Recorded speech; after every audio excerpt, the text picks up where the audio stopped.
안녕하십니까. 2021년 1월 13일 새벽무기 팩트 시작하겠습니다.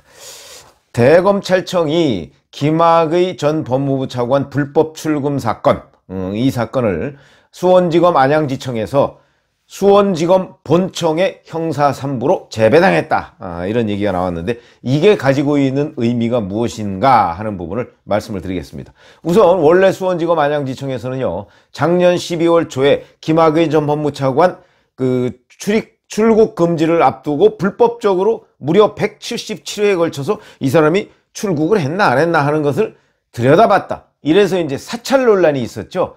이 사찰 논란을 수사하기 위해서 국민의힘이 12월 초에 고발을 했습니다.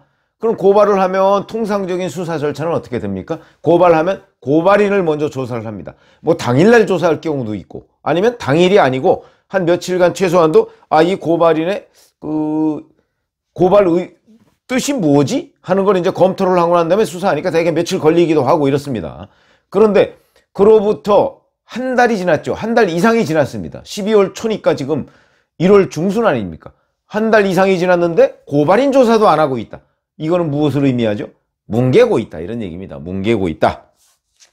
그러면 그러다가 그 후에 이 불법 조회 사건뿐만 아니고 김학의 전 법무부 차관 이 출국 금지한 게 총체적으로 불법이었다 하는 게 최근에 이제 하나둘씩 드러나고 있는 것이죠.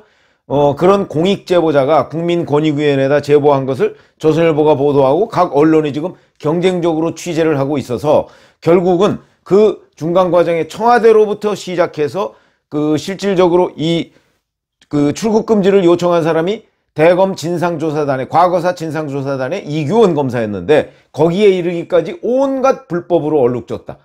있지도 않은 사건 번호나 있지도 않은 내사 번호를 붙여서 조작을 해서 출국 금지를 했다. 이렇게 말씀을 드린 적이 있죠.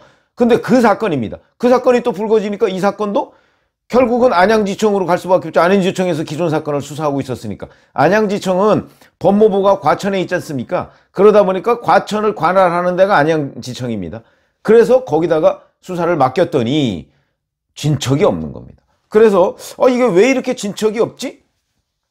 라고 생각을 해보니까 이게 거기에 있는 이 수사 라인이 안양지청에 있는 수사 라인이 전부 다 과거 이성윤 라인이었다. 이제 이런 얘기가 나오는 겁니다. 무슨 얘기냐면 안양지청장이 이근수 검사라는 사람인데 이 사람 보니까 작년에 중앙지검 2차장을 했습니다. 이성윤 라인으로. 그러니까 이성윤 중앙지검장 밑에서 2차장 검사를 했고 그 다음에 박진원 차장검사, 안양지청 차장검사는 중앙지검에서 부장검사를 했습니다. 그런데 이제 실제 이 문제를 담당하고 있던 사람은 안양지청 형사 3부장인데 김재성 검사죠. 이 사람이야 그렇지 않은데 안양지청의 청장과 차장검사가 모두 이성윤 라인에서 같이 근무를 했던 것이 혹시 영향을 미치지 않았는가. 그래서 바로 뭉개고 있었던 것이 아닌가. 한 달 넘게 12월 초에 고발이 됐고 12월 초에 배당이 됐는데 지금 1월 중순이니까 한 달 넘게 지금 뭉개고 있는 겁니다. 그러니까 며칠 만에 해야 될 일을 한 달 넘게 아무 일도 안 하고 있는 겁니다. 지금. 그러니까 이건 뭉개고 있다 이렇게 판단할 수밖에 없겠죠. 근데 대검이 재배당을 하면서 설명은 이렇게 했습니다. 원래 이정섭 부장, 이 사람은 이제 새로 배당을 받아서 수사를 할 사람이죠. 수원지검 형사 3부장입니다. 이정섭 부장이 최근 여환섭 검사장이 단장을 맡아서 진행하던 김학의 수사단에서 김 전 차관을 수사했고 공판까지 맡았던 게 그 이유다. 김학의 전 차관 사건의 본류를 수사한 검사로서 더 공정하게 할 수 있다고 판단했다. 이 얘기는 곧 안양지청 형사 3부가 공정하게 수사를 하지 않고 있다 이런 얘기 아니겠습니까? 그렇게 돼서 여기에서 빼앗아서 이 수원지검 형사 3부로 넘겼다. 뭐 이런 거죠. 이렇게 되면 이제 이게 여러 가지 이유가 있을 수 있습니다. 왜 그러냐면 원래 일선 지검이나 지청이나 이런 곳을 형사부에서 수사하고 있는 것을 대검에서 지휘할 때는 당연히 형사부장이 하죠. 그런데 지금 현재 대검 형사부장이 이종근입니다. 근데 이종근은 무슨 혐의에 연루가 되어 있느냐? 바로 이 사건의 피의자격입니다. 아직은 뭐 피의자로 전환되지는 않았지만 피의자격입니다. 왜 그러냐면 재작년이죠. 재작년 2019년 3월달 김학의 전 차관을 불법적으로 출금할 때 이종근 형사부장이 박상기 장관의 장관 정책보좌관을 했습니다. 그러면서 출입국관리본부에 직접 가서 자 이게 어떻고 저게 어떻고 거의 현장 지휘를 했었죠. 그런 것들이 당시 출입국관리본부 그 단체 카톡방에 떴었거든요. 그러다 보니까 이제 이게 이 사람은 이제 곧바로 피의자가 되겠구나. 근데 그 사람이 지금 지휘를 하게 생겼습니다. 이건 아니다. 그러니까 지청, 수사를 하는 지청도 수사를 계속 뭉개고 있고 그 뭉개고 있는 수사를 지휘하게 되는 대검 형사부장은 바로 피의자격이고 이러다 보니까 이거 안 되겠다 해서 이걸 이제 다 바꾼 것인데 그래서 이 안양지청 형사 3부에서 수원지검 형사 3부로 이 사건을 재배당하고 그 다음에 이 사건에 대한 대검의 지휘는 형사부가 아니고 반부패부에서 하라. 이렇게 지금 완전히 바꾼 겁니다. 수사부서와 지휘부를 완전히 바꾼 겁니다. 그러면 자 일선지검 형사부에서 하는 사건을 왜 대검 반부패부에서 지휘하느냐? 그런 경우가 있습니다.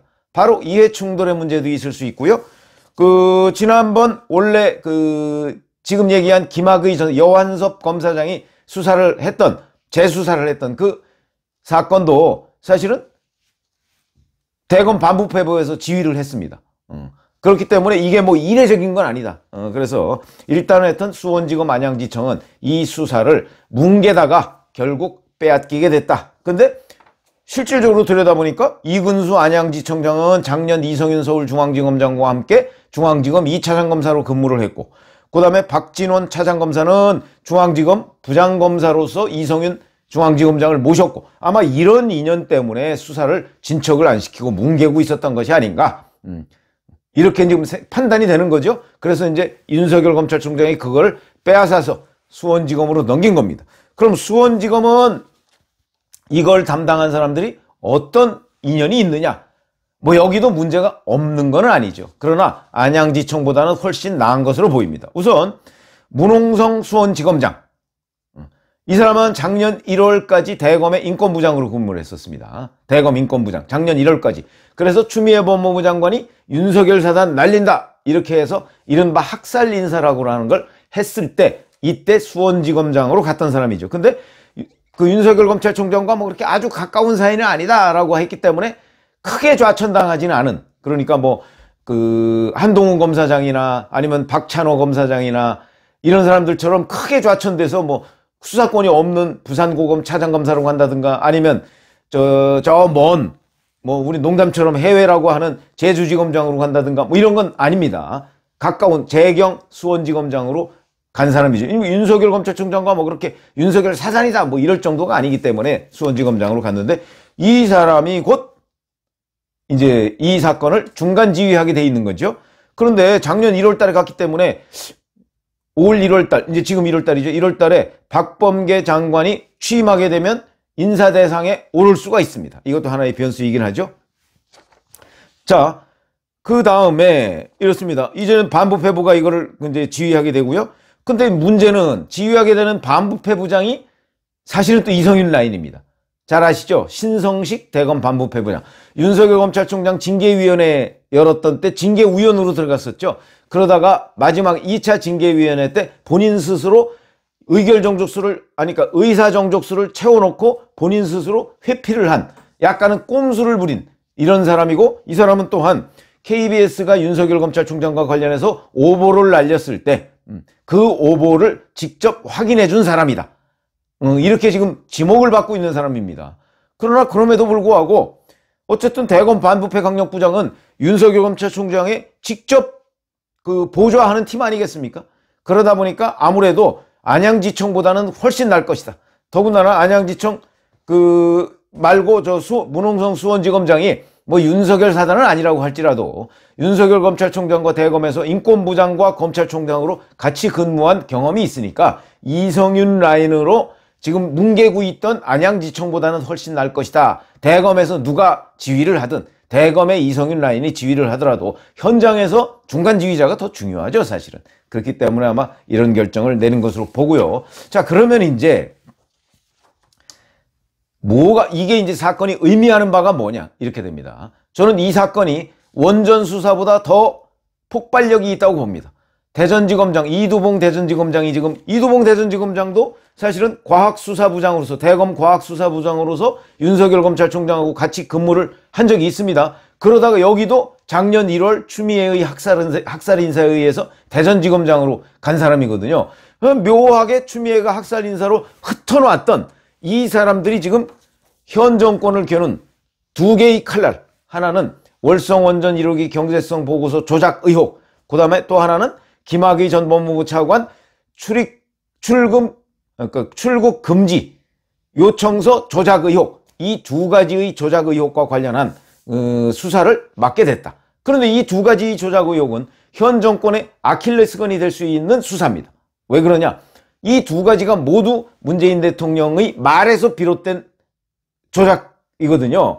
그러니까 원전도 문재인 대통령이 백운규 당시 산업통상자원부 장관한테 그 월성은 언제 폐쇄되냐 이렇게 얘기를 하는 바람에 아마도 산자부에서 경제성을 조작해가지고 조기 폐쇄한 것으로 보이고, 그건 이제 곧 수사 결과가 나오겠지만, 그 다음에 이 김학의 출금도 2019년 3월 18일 날 문재인 대통령이 검찰과 경찰이 명운을 걸고 이 사건을 수사하라고 하는 바람에 아마 이런 조작 사태가 벌어진 것으로 지금 보입니다. 그러니까 이 두 가지 사건은 결국 문재인 대통령이 최종적인 책임자일 가능성이 있다. 물론 대통령이 뭐 언제 불법하라고 지시했느냐 이렇게 이제 가서 오리발을 내밀 수는 있지만, 여하튼 대통령, 조국 민정수석, 장관, 대검 뭐 이렇게 연결되는 하나의 커넥션이 이번에 고구마 줄기처럼 쭉 뽑아져야 되는데, 제대로 수사한다면 중간에 이제 신성식 대검 반부패부장이 대검에서 지휘를 하기 때문에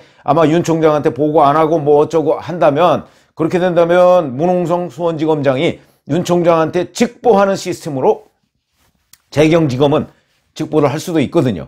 그러니까 직보하는 시스템으로 운영이 될 수도 있겠다.